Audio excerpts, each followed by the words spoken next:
বাংলাদেশ জাতীয়তাবাদী ছাত্রদলের ৪৬তম প্রতিষ্ঠাবার্ষিকী উপলক্ষে বর্ণাঢ্য র্যালি ও আলোচনা সভা করেছে কোটচাঁদপুর উপজেলা ছাত্রদল।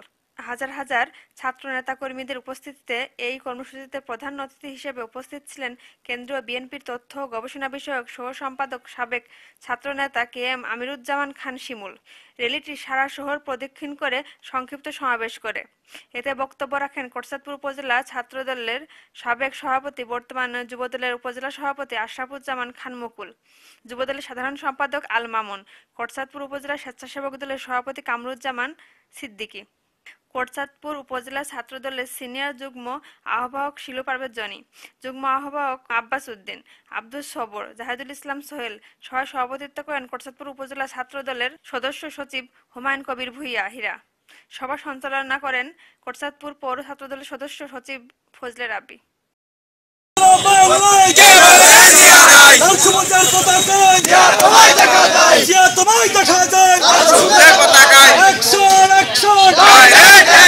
শিমুল ভাই অ্যাকশন, ডাইরেক্ট অ্যাকশন। শিমুল ভাই ভয় নাই, রাজপথ ছাড়ি নাই। শিমুল ভাই ভয় নাই, রাজপথ ছাড়ি নাই।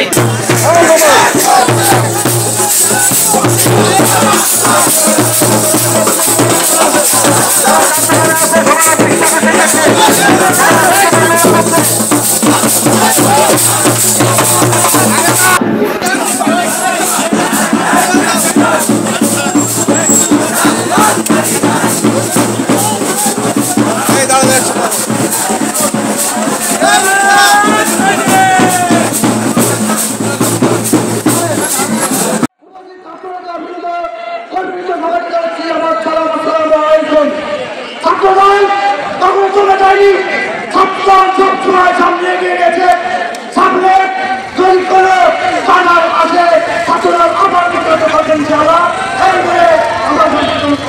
ধন্যবাদ। ছাত্রদলের নেতৃবৃন্দ, আপনারা সারা দিন অনেক পরিশ্রম করে তারপরে এখানে হয়েছেন, তাই কোটচাঁদপুর থানা পৌর এবং সংস্থার পক্ষ থেকে আপনাদের প্রতি আবারও কৃতজ্ঞতা প্রকাশ করছি। এই ভাব বন্ধ করে আমরা কেউ ক্ষমতায় আসি নাই। আমাদের এখন সামনে অনেক কঠিন পথ পাড়ি দিতে হবে। আমাদেরকে রাজপথে ঐক্যবদ্ধ হয়ে আন্দোলন করে আবারও আমাদের কিছু ভোটাধিকার প্রতিষ্ঠা করতে হবে।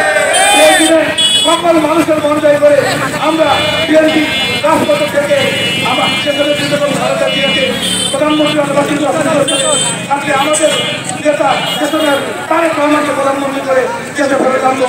এই অঙ্গীকার ব্যক্ত করে সবাইকে ধন্যবাদ জানিয়ে আমি আমরা বক্তব্য শেষ করি। বাংলাদেশ জিন্দাবাদ, বাংলাদেশ জাতীয়তাবাদী দল জিন্দাবাদ, ভারতের জিন্দাবাদ, তারেক রহমান জিন্দাবাদ। আসসালামু আলাইকুম।